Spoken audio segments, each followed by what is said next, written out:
नमस्कार। आज फिर हाजिर हूँ एक नए विषय के साथ जो कि ऑन डिमांड है। मुझे किसी ने कहा कि मैम जैसे आपने संज्ञा की वीडियो बनाई वैसे ही आप मुझे उ और ऊ की मात्रा की एक वीडियो बना के जरूर भेजें। तो उनकी मांग पर मैं उनको ही समर्पित करते हुए ये वीडियो आपके सामने बना रही हूँ। अक्सर हिंदी भाषा में देखा गया है कि बच्चों को उ और ऊ की मात्रा में बहुत ही ज्यादा संशय होता है, कहाँ पे हमें ऊ लगानी है और कहाँ पे हमें उ लगानी है। और हो भी क्यों ना, क्योंकि हम बड़े भी जब, खासकर मैंने देखा है शिक्षक वर्ग भी, जब हम बच्चों को पढ़ा रहे होते हैं तो हम उन्हें अलग अलग उच्चारण से समझाने की जगह हम खुद ही बोलते हैं छोटा ऊ बड़ा ऊ। अब छोटा ऊ क्या है, बड़ा ऊ क्या है, मुझे आज तक समझ में नहीं आया। क्या ऊ तो ऊ ही है। अब हम इसको दोनों के ना आकार में अंतर है ना प्रकार में अंतर है। हाँ, इसकी एक पूंछ निकली है तो अगर ये पूंछ निकलने से बड़ा हो गया तो फिर तो हम कुछ नहीं कह सकते। हालांकि है तो दोनों का आकार बनावट सब एक ही, लेकिन बस बड़ा ऊ हम इसलिए कह रहे हैं या तो इनकी पूंछ निकली हुई है इसलिए हम इनको बड़ा ऊ कह रहे हैं। जी नहीं, यह उच्चारण पूर्णतया हिंदी भाषा के लिए सही नहीं है। आप जब भी बच्चों को पढ़ाएं, जब भी आप खुद भी बोलें, तो आप उनका उच्चारण इस तरीके से करिए ताकि आपको इस बात का भ्रम ही ना रहे कि यह उ यहाँ आएगा या ऊ आएगा। अब हम आप जो मेरी शैली है, मैं आपको अपनी ही शैली में एक कहानी के माध्यम से इस उ और ऊ का जो संशय है उसे दूर करती हूँ। एक महिला थी, हम उनका नाम कुछ भी रख सकते हैं, XYZ काखा का कुछ भी रख सकते हैं। एक महिला थी, उनके 2 बच्चे थे, ठीक है, उनके 2 बच्चे थे, दोनों जुड़वा थे। उन महिला की, भाई मेरी आप लोग ड्राइंग पे मत जाइएगा, मेरे भाषा पे के पढ़ाने के तरीके पे जाइएगा। एक महिला थी और उनके 2 बेटियां थी और दोनों जुड़वा थी। 2 बेटियां थी उनकी और उनकी दोनों बेटियां जो थी वो जुड़वा थी। लेकिन जुड़वा बच्चे भी जब पैदा होते हैं तो उनके में भी 1 और 2 मिनट का अंतर होता ही है, ठीक है। तो ये उनकी दोनों, जब वो बच्चियां पैदा हुई तो उन्होंने एक का नाम रखा उ और एक का नाम रखा ऊ। तो जैसा कि नाम से हमें पता लग रहा है, जो पहले पैदा हुई होगी उसको उन्होंने उ कह दिया और जो बाद में पैदा हुई उसको उन्होंने ऊ कह दिया। अब जब सब लोग उनसे पूछते थे कि भाई आपके बच्चों का क्या नाम है, आपकी बेटियों तो बड़ी प्यारी है, आपकी बेटियों का क्या नाम है, तो उन्होंने इसको कहा उ और इसको कहा ऊ। तो लोगों को लगा अरे वाह, ये तो बड़ा अनोखा नाम है। धीरे धीरे जब बच्चियां बड़ी होती गई तो जब वो खेलने गई तो उनके साथ क्या हुआ कि जब उन्हें बच्चे बुलाते थे ओ ओ ओ सुनना, ओ सुनना, तो कभी कभी संशय हो जाता था कौन सुने कौन ना सुने।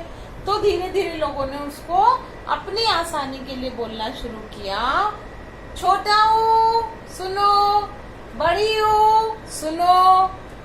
अब वो करते करते भाषा में आ गई छोटा और बड़ा, जबकि उनकी माँ ने बहुत सोच समझ के उनका नाम उ और ऊ रखा था, क्योंकि ये जल्दी पैदा हुई थी और ये 1-2 मिनट के बाद पैदा हुई थी।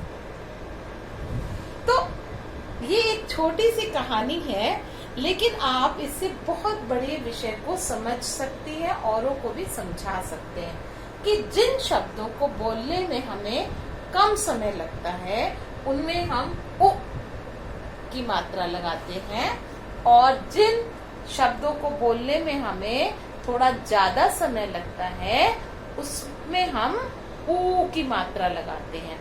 तो कृपया करके ये मेरा निवेदन है कि आप लोग प्लीज इसे छोटा ऊ और बड़ा ऊ कहना छोड़ दीजिए। इसको जब भी आप समझिए और समझाइए, इसको उच्चारण से समझिए कि ये उ से बनेगा कि ऊ से बनेगा। जैसे हमने बोला सुख, सुख, सुख, तो क्या होगा? उ लगेगा, सुख।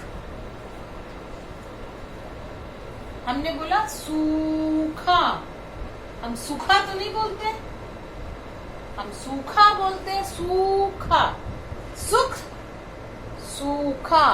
अब आप देखिए, सुख जल्दी से बोला जा रहा है, उ की मात्रा आएगी, और सूखा में ऊ की मात्रा आएगी।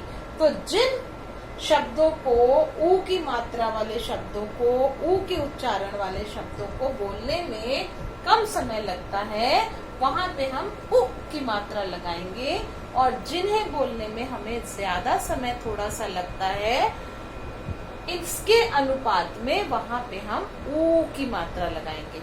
मान लीजिए हम लिखते हैं, हम शब्द कहते हैं भूखा, भूखा, कहाँ आएगा ये? ऊ ज्यादा लंबा खींच रहा है, तो भूखा। हम कहते हैं दुख, दु, दा के साथ ही ऊ का उच्चारण हो जाता है, दुख। दुनिया, दु, निया, दुनिया, दुनिया। भूमिका, भूमिका, भू, तो ऊ ज्यादा लंबा जा रहा है, कहाँ आएगा? ऊ में आएगा, भूमिका, भूमि, भूमि नहीं कहते हम, भूमि। तो इस तरीके से यदि हम उ के शब्द का उच्चारण पे ध्यान दें, तो हमें इस बात का संशय ही नहीं रहेगा कि किस शब्द के नीचे उ की मात्रा आएगी और किस शब्द के नीचे ऊ की मात्रा आएगी। तो आपको, मुझे यकीन है कि इस कहानी के माध्यम से उ और ऊ में बहुत अच्छे से अंतर समझ में आ गया होगा कि कहाँ हमें उ की मात्रा लगानी है और कहाँ हमें ऊ की मात्रा लगानी है। अगर इससे आपका संशय समाप्त हो गया हो तो बहुत अच्छी बात है, मुझे कमेंट बॉक्स में जरूर बताइएगा, अन्यथा मैं इसके आगे दोबारा फिर से समझाऊंगी और आसान तरीके से। तब तक के लिए नमस्कार, बाय बाय, सत श्री अकाल।